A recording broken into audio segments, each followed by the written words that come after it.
Hello, this is Mrs. Gregory. This is the practice set 38. I'm about to give the answers. They're on page 277, and this is A through G. This is for my 7th grade group. All right, so let's go ahead and open our book to page 277, and we are working with interpreting graphs. I'm going to go ahead and put this up for if you did not have this and you did not do this in class, okay, or you don't have your book, I'm sorry. I'm giving you a picture of the practice set. Here's A, B, and C. Go ahead and look those over. Take a picture of it. You might want to write them down. All right, and then I'm going to slide this over and I'm going to give you D, E, F, and G. So these are the problems I expect you to get done. All right. So now let's go ahead and take a moment and read through each question, and we're going to do the problems. Okay, so let me go ahead, since this is A through G, let me go ahead and get A and B, I believe I did on one page.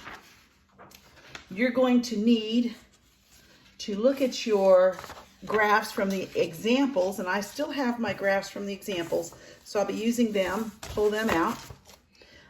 In example 1, it says, how many more tires, A says, how many more tires were sold in February than in January?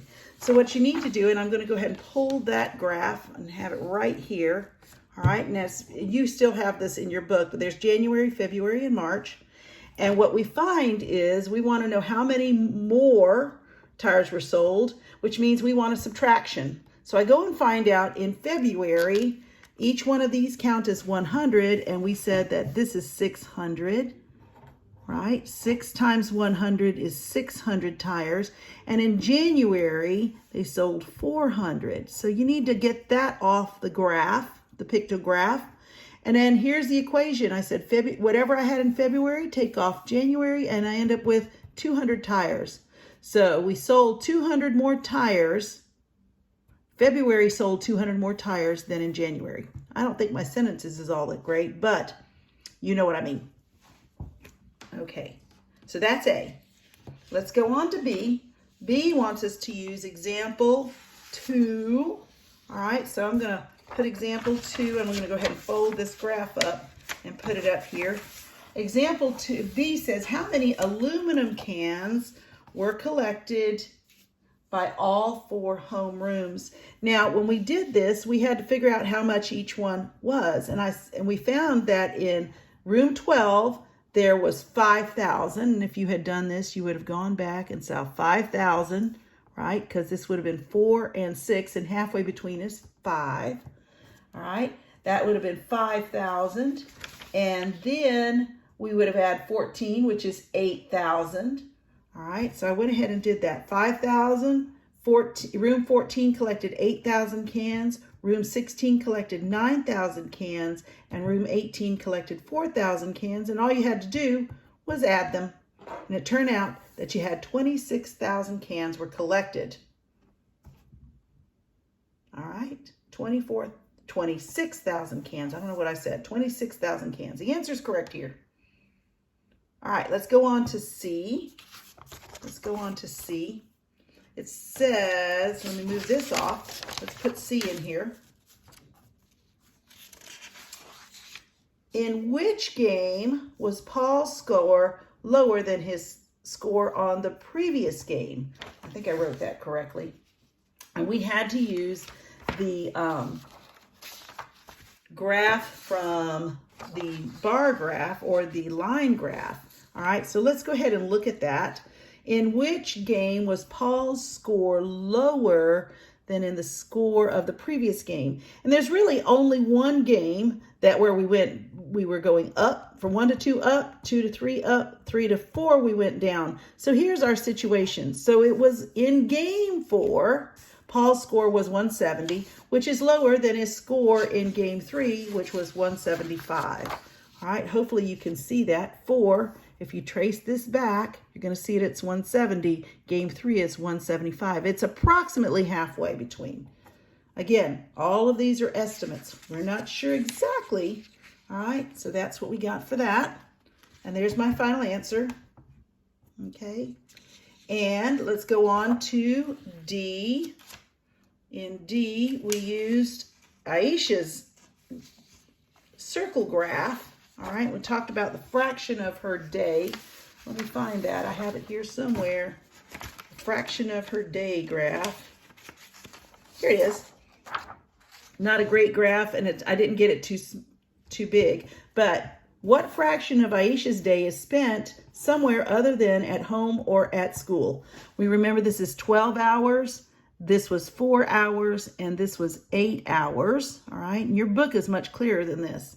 So I'm looking for a fraction of somewhere other than at home or school, which is your elsewhere hours. So I said we're going to make a fraction of elsewhere hours over day hours.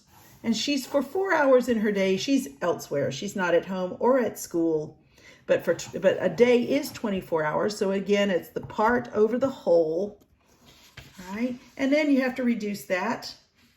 4 over 24, we reduce by a factor of 4. I can divide by 4, divide by 4. That's where I get the 1/6.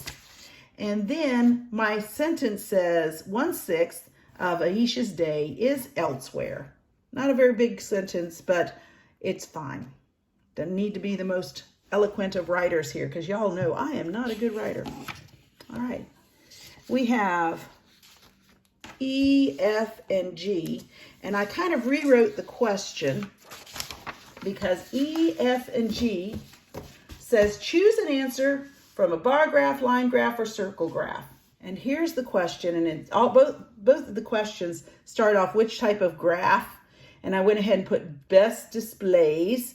All right, which type of graph? E says best displays the relationship between parts of a whole. Anytime we're looking for parts of a whole, all right, a whole meaning 100% or all of something, we're going to look at circle graphs. Those are the best kind of graphs for parts of a whole. All right.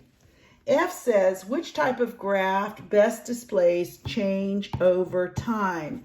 And we found that the line graph is probably the best graph for change over time because it actually shows that change. And here's our line graph, right?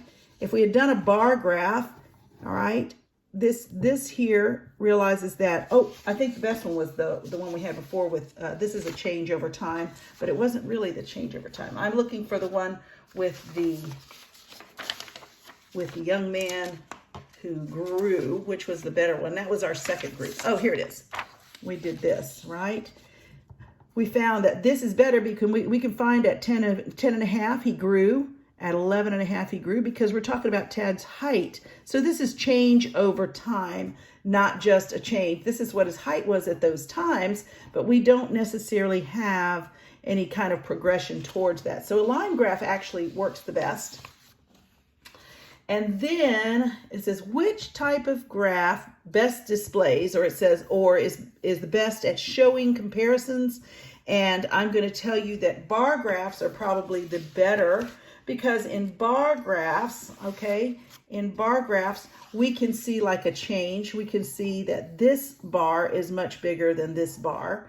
And sometimes that helps us to determine, in this case, it was the one about the number of cans collected.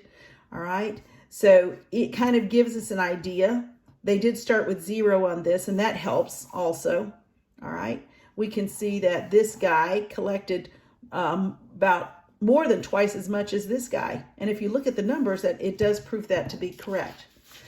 So a lot of times, all these types can be graphed in different kinds of graphs, but they're asking which is the best. And so when you're doing comparing things, bar graphs are nice because they kind of show us, you can see the different sizes, one's longer, shorter, fatter, skinnier, we can see things. But really, biggest thing with graphs is understanding, number one, read all the information. Number one, know what the title of the graph is about. Look at both axes. Look at the vertical axis, what does it display? Look at the horizontal axis, what does it display? Okay, look at the graph. A graph is a picture of information, all right?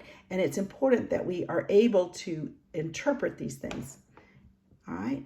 Okay, hopefully you did well. If not, go back and look at it again. And again, I'm going to let you know that if you're still wanting some more information on graphs, do Math Antics, type in graphs, or Math Help, interpreting graphs, any of these, Mario's Math Tutoring. Use these tutors. These are tutors, you know. So this guy here is an actual man who gets up there and speaks. These guys do too. They're just do it in different ways. Take a little time, look it over. All right, have a great day, guys.